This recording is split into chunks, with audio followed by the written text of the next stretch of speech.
1751 में सावन का महीना था और इस संसार के अंदर ये कटु सत्य है कि जिस किसी को जो कोई भी लौकिक तन धारण करता है उस लौकिक तन को एक न एक दिन अवश्य छोड़ना पड़ता है। चाहे वो संसार के अंदर बहुत महान विभूतियां ही क्यों ना हो, चाहे वो अक्षर ब्रह्म की ही शक्ति क्यों ना हो, चाहे वो पूर्ण ब्रह्म परमात्मा की ही शक्ति क्यों ना हो, उनको भी इस संसार के अंदर आने के बाद अपने लौकिक तन को तो छोड़ना ही पड़ता है। और हमारे जीवन में कटु सत्य भी है।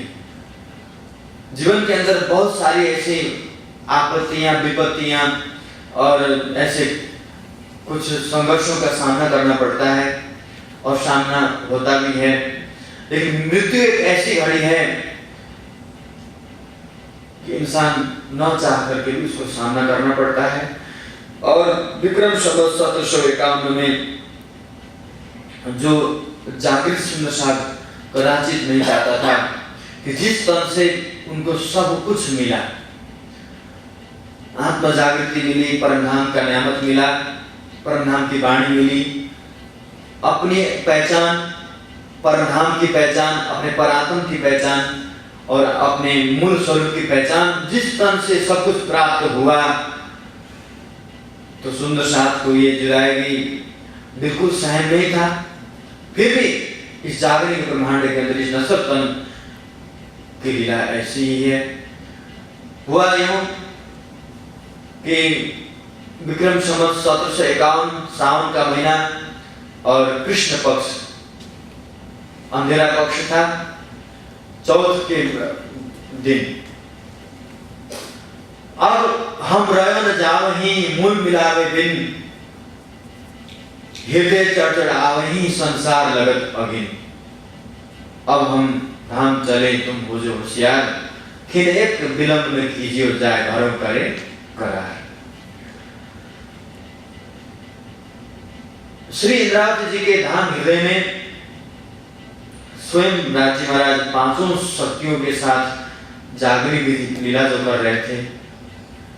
जो मूल परमधाम से राजी महाराज ने अपने दिल में सोच रखा था कि दो तनों के द्वारा जागरण का काम विशेष रूप से करना है, तो अब वो समय आ गया। अब हुक्मे द्वार खोलिया, लिया अपने हाथ हुक्म, दिल मोमिन के आए के अर्श कर बैठे खसम। तो इंद्रावती जी के दिल के अंदर बैठ करके, मेरा ठाकुर जी के तन के अंदर बैठ करके जितने दिन जागरण के कार्य राजी महाराज ने करवाना था इंद्रावती जी से, वो समय आ चुका था। और चौथ के दिन,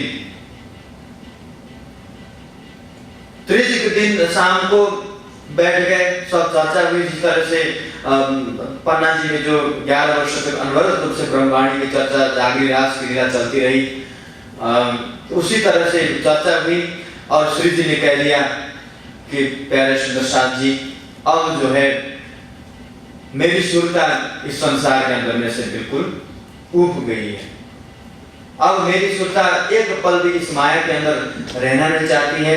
अब युगल स्वरूप के बिना संसार का जो कुछ, जो तुम मेरी सेवा भी करते हो इस संसार के अंदर, अब मुझे अग्नि की समान लगने लगी है। इसलिए अब मेरा पल पल मुझे, मेरी यही चाहत है कि युगल स्वरूप के शोभा श्रृंगार में, उनकी सुंदरता में अपने को डूबो। तो उन्होंने कह दिया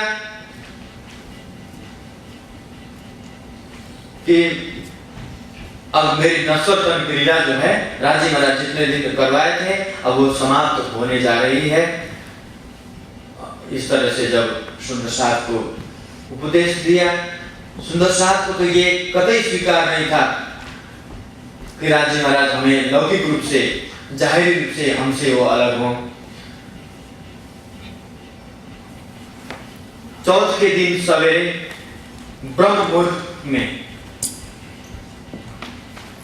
तीज में घोषणा कर दिया, चौथ के दिन में ब्रह्म मुहूर्त में श्री जी ने सवेरे जो है इंद्रावती की आत्मा बिल्कुल पूर्ण रूप से मूल मिलाप में केंद्रित हो जाती हैं।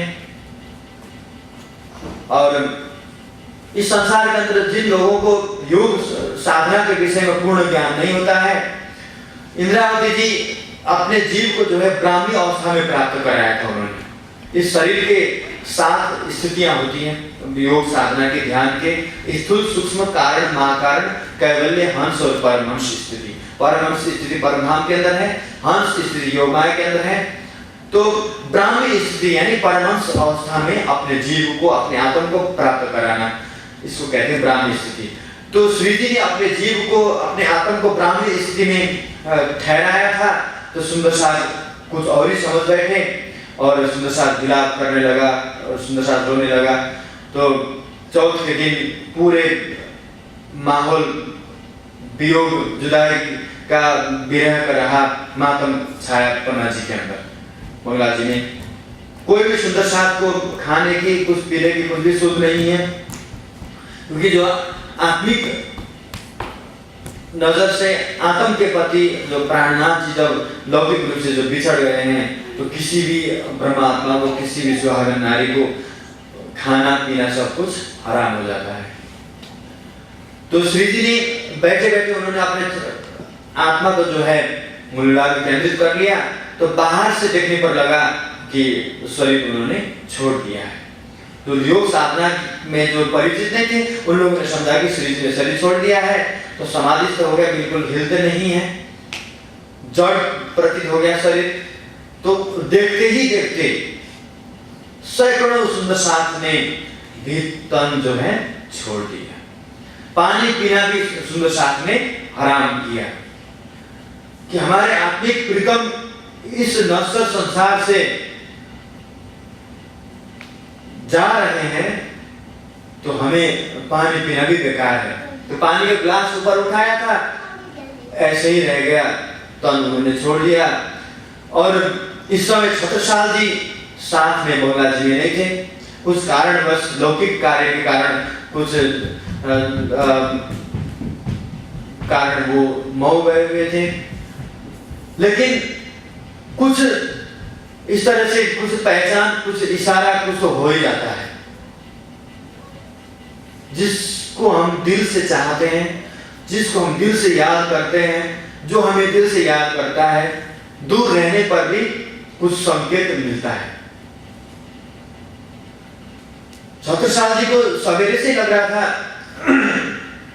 कि आज मेरे कानों को जो है कुछ अशुभ समाचार सुनना पड़ेगा।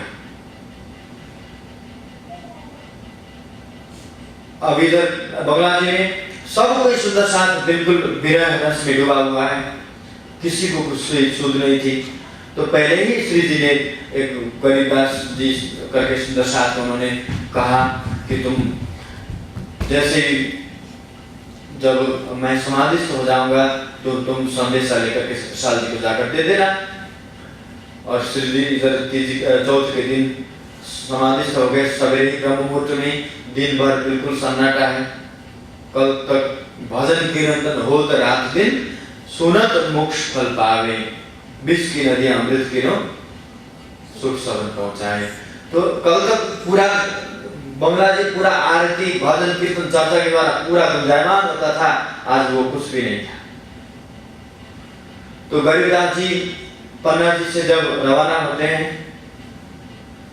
पहुंच गए मऊ में। मऊ में पहुंचने के बाद जब छत्रसाल जी से उनका सामना हुआ, कुछ कहने नहीं पड़ा।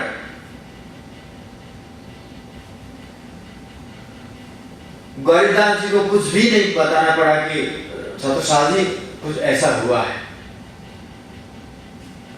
गरीबदास जी उनके नजदीक सन्मुख पहुंचे। छत्रसाल जी और गरीबदास जी की जब नेत्र दृष्टि जुड़ी